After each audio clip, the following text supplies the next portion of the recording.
Hello সবাইকে, আমার channel Aditi's কম্পোজিশনে সবাইকে স্বাগতম। আমি আজকে আমাদের সাথে ঘটে যাওয়া একটা ঘটনা শেয়ার করব। ঘটনাটা ঘটেছিল দেশের বাইরে 2023-এ যখন আমরা শ্রীলঙ্কা ভ্রমণে যাই। তখন শ্রীলঙ্কায় খুব সুন্দর একটা জায়গা আছে, গোল। আমরা গোলে গিয়েছিলাম 3 দিনের জন্য। তো ওখানে আমরা একটা রিসোর্টে উঠেছিলাম, একদম সমুদ্রের সাথে, খুব সুন্দর একটা রিসোর্টটাই এত সুন্দর যে ওই দিন আমরা আর রিসোর্ট থেকে বের হইনি, আমরা ওই দিন রিসোর্টেই কাটিয়েছিলাম। তো খাওয়া দাওয়া সব কিছু রিসোর্টেই হয়েছিল। তো দ্বিতীয় দিন আমরা ঠিক করলাম ঘোরাঘুরি করে খাওয়া দাওয়া করব বাইরে কোনো হোটেলে বা রেস্টুরেন্টে, ওখানকার ট্রেডিশনাল কোনো খাবার খাবো। তো সেই হিসেবে আমরা সকালবেলা ঘোরাঘুরি করলাম, দুপুরে লাঞ্চ করার ওভাবে আসলে সময় হয়নি, রাত্রে ডিনার করব এটা ঠিক করলাম। তো সন্ধ্যার সময় যখন আমরা রিসোর্টে ফিরে আসলাম, ফ্রেশ হয়ে একটু রেস্ট নিয়ে গল্প করতে করতে 9:30 বেজে গেল। তো আমরা 9:30টার সময় বের হলাম ডিনার করার জন্য। আমাদের বাংলাদেশে তো 9:30 কোনো ব্যাপার না, পাওয়াই যায়। তো ওইভাবেই আমাদের মাইন্ডসেটটা ওরকমই ছিল যে হ্যাঁ, খাবার তো পাবোই, কোনো অসুবিধা নাই। তো আমরা 9:30টার সময় বের হয়ে গিয়েছি।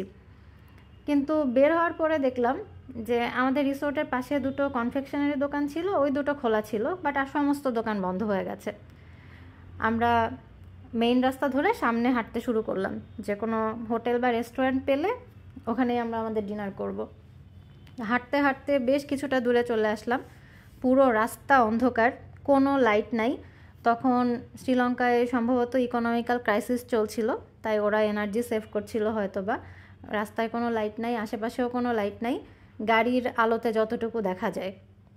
তাও তখন গাড়িও খুব একটা যাচ্ছিল না, বাস তো চলছিলই না, জাস্ট কিছু মোটর সাইকেল আর প্রাইভেট গাড়ি যাচ্ছিল। আমরা হাঁটতে হাঁটতে কিছু দূর যাওয়ার পরে দেখলাম একটা বিয়ারের দোকান। তো ওই বিয়ারের দোকানে ওদেরকে গিয়ে জিজ্ঞেস করলাম যে খাবার পাওয়া যাবে কি না। তো ওরা বললো যে না, এখন আসলে খাবার পাওয়ার কোনো সম্ভাবনা নেই, এটা প্রায় 9:45 বাজে তখন। গোল 7টা 7:30টার মধ্যেই সমস্ত দোকানপাট বন্ধ হয়ে যায় গোলে, খাবার পাওয়ার সম্ভাবনা খুব কম। তাও সামনে একটা রেস্টুরেন্ট আছে, আমাদের যদি ভাগ্য ভালো হয় আমরা সেটা খোলা পেতেও পারি। তো তারা বললো যে একটু গিয়ে চেক করে দেখতে। তো এরপর আমরা হাঁটতে থাকলাম, বেশ অনেকটা দূর চলে আসছি, পুরো রাস্তা ফাঁকা, অন্ধকার, কোনো মানুষ নাই, জাস্ট কিছু গাড়ি বা মোটরসাইকেল যাওয়া আসা করে, এরকম একটা অবস্থা। তো হাঁটতে হাঁটতে আমরা রেস্টুরেন্ট একটা পেলাম, কিন্তু পুরো বন্ধ, একদমই বন্ধ। ইভেন ওখানে কোনো দারোয়ানও নেই যে কিছু জিজ্ঞেস করব। আর এরপর আমাদের আর কোনো এনার্জি ছিল না রেস্টুরেন্ট খোঁজার। আমরা ভাবলাম যে আচ্ছা, আজকে রাতে ওই বিস্কিট বা রুটি দিয়েই চালিয়ে দিব, এটা ভেবে আমরা রাস্তা ক্রস করে আবার রিসোর্টের দিকেই ব্যাক করছিলাম। তো কিছু দূর আসার পরে মনে হলো যে আমাদের সাথে দুটো ছেলে আসছে। তো ওদেরকে দেখলাম, আমিও দেখলাম, আমার হাজব্যান্ডও দেখলো। ওরা ঠিক নর্মাল ছিল না, হয়তো ড্রিঙ্কস করা ছিল। দুইজন কি জানি বলছিল, হাসছিল, কিন্তু ওরা আমাদের সাথে সাথে আসছিল। তো আমরা প্রথমে খুব একটাই করি নাই যে র্যান্ডম পথচারী হতে পারে, কিন্তু কিছু দূর আসার পরে মনে হলো যে না, আসলে ওরা জাস্ট র্যান্ডম পথচারী না, ওরা আমাদেরকে ফলো করছে। তো আমার হাজব্যান্ড বলল যে আমরা সম্ভবত একটা ঝামেলায় পড়তে যাচ্ছি। তো যেহেতু রাস্তা একদম ফাঁকা, কোনো মানুষ নাই, অন্ধকার, এর মধ্যে একটা দুর্ঘটনা ঘটতেই পারে, মানে ওরা ছিনতাইকারী হতে পারে। তো তখন আমার মনে হলো যে হ্যাঁ, এটা তো হতেই পারে, আর এটা যদি হয় তাহলে খুব বড় একটা ঝামেলা হয়ে যাবে আমাদের। কারণ আমার সাথে তখন আমাদের টাকার ব্যাগটা ছিল, যে ব্যাগে ইভেন ডলারও ছিল, যে ডলার আমরা ভাঙাইনি। তারপর আমার সাথে কিছু গোল্ড ছিল, মোবাইল ছিল। তো আমার মনে হলো যে যদি এটা ছিনতাই হয় তাহলে তো একদম সব লস। তো তাহলে কি করা যায়, মানে কিছুই আসলে করার নাই এখানে, যেহেতু রাস্তা অন্ধকার, আশেপাশে কোনো মানুষজন নাই হেল্প করবে। তা একটাই কাজ করা যায়, সোজা হাঁটতে থাকা যায়। তো এটা ভেবে আমি একদম সোজা হাঁটা শুরু করলাম, ডাইনে বায়ে পিছনে না তাকিয়ে একদম স্ট্রেট হাঁটা শুরু করলাম। আর পিছনে আমার হাজব্যান্ড আর আমার বেবি ছিল। আমার তখন একটাই চিন্তা যে কোনোভাবে হেঁটে ওই বিয়ারের দোকানটা পর্যন্ত যেতে হবে। কারণ ওখানে মানুষ আছে, তারা আমাদেরকে হেল্প করতে পারবে। আর ভয় পেয়ে বা নার্ভাস হয়ে গিয়ে কোনো লাভ নাই। এটা কোনো সিচুয়েশানেই আসলে আমাদের ভয় পাওয়া বা নার্ভাস হওয়া আসলে ঠিক না। তো আমি এজন্য, আর যদি হয়েও যাই নার্ভাস, এটা শো করা ঠিক না, কোনোভাবেই শো করা ঠিক না। হ্যাঁ, হতেই পারে কোনো একটা সিচুয়েশানে যেটা আসলে ইউজুয়াল না, সেই সিচুয়েশানে আমরা আসলে নার্ভাস হয়ে যাই, এটা খুব স্বাভাবিক। কিন্তু সেটা শো করা আসলে ঠিক না, এবং আমি চাই না কখনো এগুলো শো করতে। তো আমি একদম সোজা স্ট্রেট হাঁটা ধরলাম। তো হাঁটতে হাঁটতে, এটা বেশ কিছুটা দূরেই ছিল, তো হাঁটতে হাঁটতে ফাইনালি যখন দেখলাম যে ওই দোকানটা দেখা যাচ্ছে, আমার মনে হলো যে ওফ, এইবার শান্তি। তো তখন আমার পায়ের গতি আরও বেড়ে গেল। তো আমি অনেক দ্রুত হেঁটে ওই দোকানে গেলাম। তো ওই দোকানের লোকরা, ওরা তখন রাস্তাতেই দাঁড়ানো ছিল, ওরা কথা বলছিল রাস্তায় দাঁড়িয়ে। তো আমাদেরকে দেখে তো বুঝতে পেরেছে যে আমরা খাবার পাইনি, তো এটার জন্য তো তারা স্যাড ফিল করলো, সরি বললো। তারপর বললো যে আমরা তো ট্যুরিস্ট, জানি না গোল আসলে রাত 7টা সাড়ে 7টার মধ্যেই বন্ধ হয়ে যায়। মানে এটা অ্যাকচুয়ালি গোলের কেন্দ্রটা না, সেন্টারটা না, এটা হচ্ছে পাশে। আমরা তো সেন্টারে থাকিনি, তার পাশে ছিলাম আর কি। ওই জায়গাটাকে বলে উনাবাটোনা। তো উনাবাটোনাতে ছিলাম।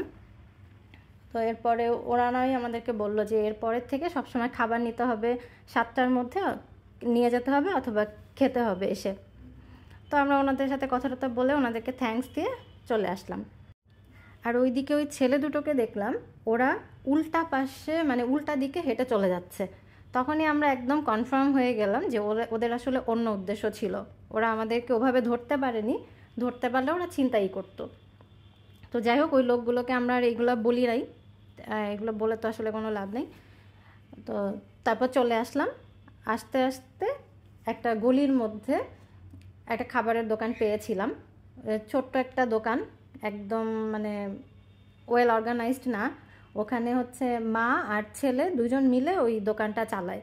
তো ওনাদেরকে দেখে আসলে আমরা গিয়েছিলাম বিস্কিট বা রুটি এই জাতীয় কোনো কিছু পাওয়া যায় কিনা ওটা খুঁজতে।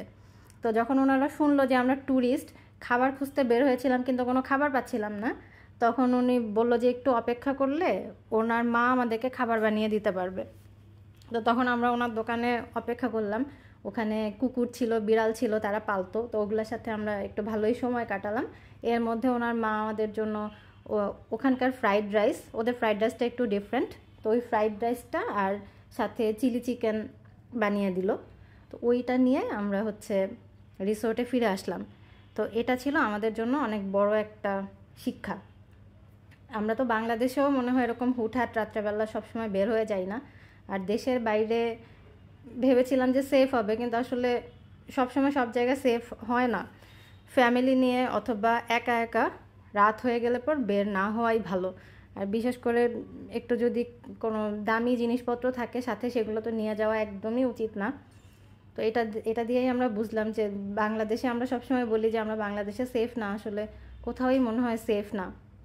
একটু বুঝে শুনেই বাইরে বের হওয়া উচিত।